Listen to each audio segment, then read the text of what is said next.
Bismillahirrahmanirrahim. Assalamualaikum warahmatullahi wabarakatuh. Yang saya hormati Bapak Priyanto SPD MPD, yang saya banggakan kepada teman-teman sekalian. Pertama-tama marilah kita panjatkan puji syukur kehadirat Allah Subhanahu wa taala karena telah memberikan kita rahmat sehingga kita dapat mengikuti diskusi melalui YouTube ini. Saya Dara Ayu Puspita, perwakilan dari kelompok 11, akan memimpin diskusi kita pada pertemuan ini. Adapun anggota kelompok saya yaitu Nurhalisa dan Muhammad Arfan. Baiklah, langsung saja kita mulai. Topik kali ini akan membahas tentang merancang media pembelajaran berbasis teknologi di era digital. Pemaparan materi pertama akan dibacakan oleh saya sendiri. Pengertian media. Media pembelajaran adalah segala sesuatu yang digunakan sebagai bahan ajar sehingga dapat perhatian, minat, dan perasaan siswa dalam kegiatan belajar mengajar untuk mencapai tujuan tertentu. Dalam media pembelajaran, adanya alat peraga, alat bantu, dan media pembelajaran yang membantu proses pembelajaran. Alat peraga adalah benda yang digunakan untuk memperagakan konsep, prinsip, atau prosedur tertentu agar tampak lebih nyata yang digunakan oleh guru untuk mempermudah tugas dalam mengajar.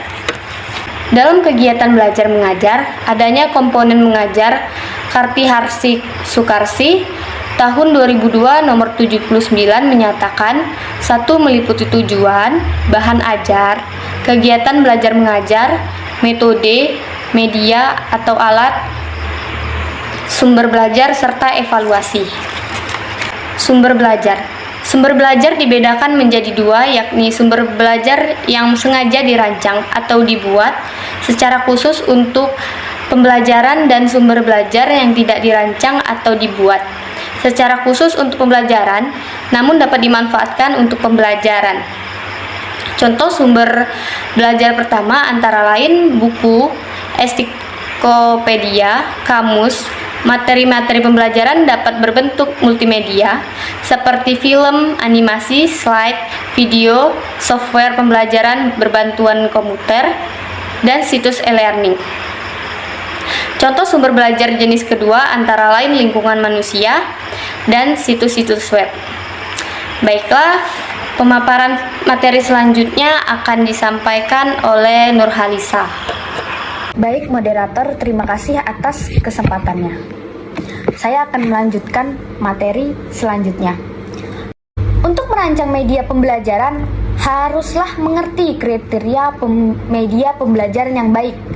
Baik buruknya media tidak diukur berdasarkan canggih atau tidaknya peralatan atau mahal tidaknya harga peralatan, namun diukur sampai sejauh mana media peralatan tersebut dapat menyalurkan pesan atau informasi yang sehingga informasi tersebut dapat diserap semaksimal mungkin oleh si penerima informasi.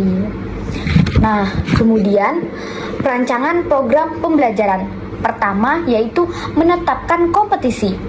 Kompetisi diartikan sebagai kemampuan yang dibutuhkan untuk melakukan atau melaksanakan pekerjaan yang dilandasi oleh pengetahuan, keterampilan, dan sikap kerja. Kemudian, pemilihan materi atau bahan ajar.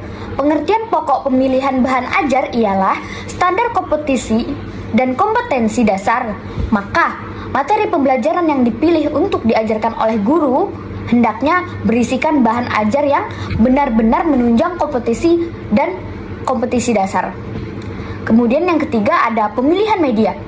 Dalam pemilihan media merupakan keputusan yang menarik dan menentukan terhadap ketetapan jenis media yang akan digunakan.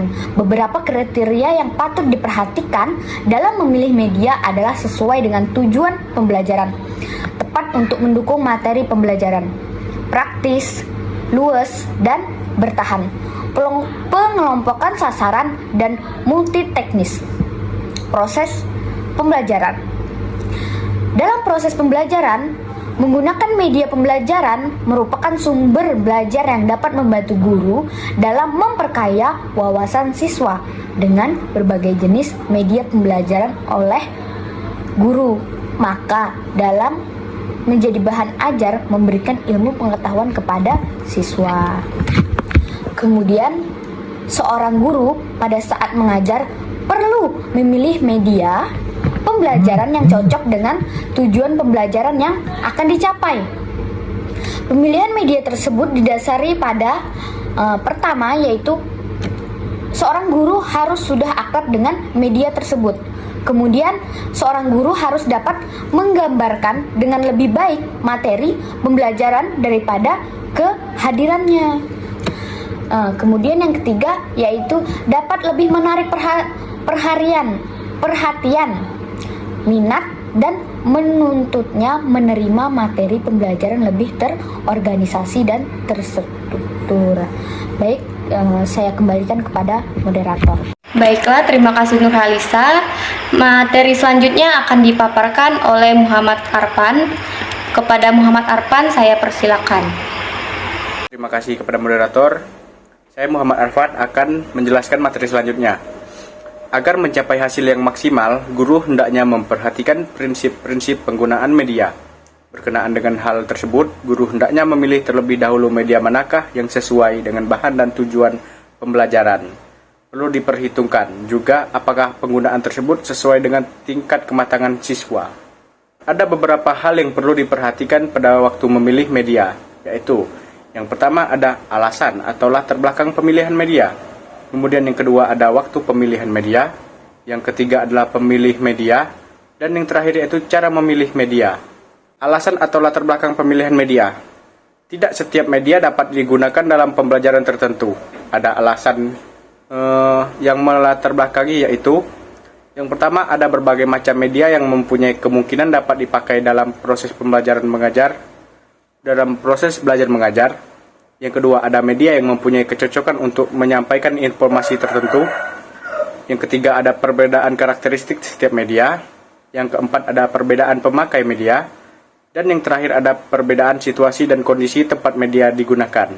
Suparno tahun 1987 nomor 8. Di samping alasan tersebut perlu juga diperhatikan beberapa faktor yang mempengaruhi pemilihan media, yaitu objektivitas pemilihan media, kesesuaian dengan tingkat perkembangan siswa, situasi dan kondisi siswa, yaitu jumlah dan motivasinya.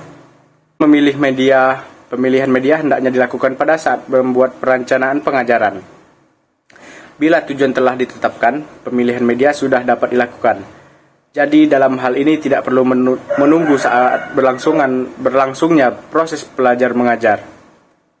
Kemudian pemilih media, karena pemilihan media dilakukan pada saat perencanaan pengajaran. Pada umumnya yang memilih media adalah guru itu sendiri.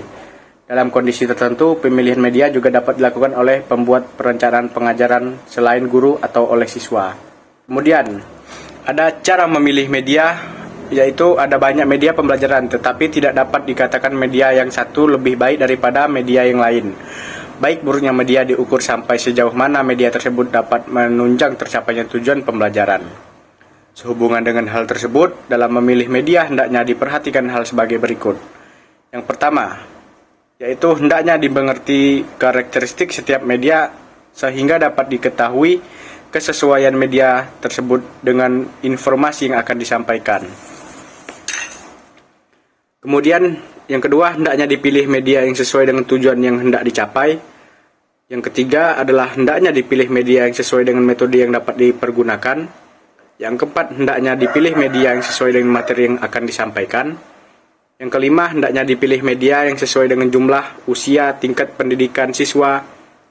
Dan yang keenam, hendaknya dipilih media yang sesuai dengan situasi dan kondisi tempat media tersebut digunakan. Yang ketujuh, hendaknya dipilih media yang sesuai dengan kreativitas guru, sebab ada beberapa media yang efektivitas penggunaannya sangat tergantung pada kreativitas guru. Yang kedelapan, hendaknya juga diingat bahwa pemilihan media dilakukan karena media tersebut merupakan barang baru atau satu-satunya media yang dimiliki guru. Suparno tahun 1987 nomor 10 sampai nomor 11. Kesimpulannya adalah media pembelajaran adalah suatu alat pelajaran berupa sejumlah materi pembelajaran yang digunakan untuk mengembangkan kompetensi pembelajaran yang dikuasai siswa. Media berfungsi menarik perhatian dan memotivasi siswa, memperjelas dan mempercepat penyampaian bahan, menjadikan pembelajaran lebih komunikatif dan produktif. Terima kasih kepada Muhammad Arfan. Sekian penyajian materi dari kelompok kami. Memasuki sesi berikutnya yaitu sesi tanya jawab. Bagi teman-teman yang ingin bertanya, dipersilakan mengisi di kolom komentar. Baiklah, terima kasih atas perhatiannya. Demikian tadi presentasi dari kelompok kami. Saya sebagai moderator mohon maaf atas kekurangannya dan terima kasih. Saya akhiri, wassalamualaikum warahmatullahi wabarakatuh.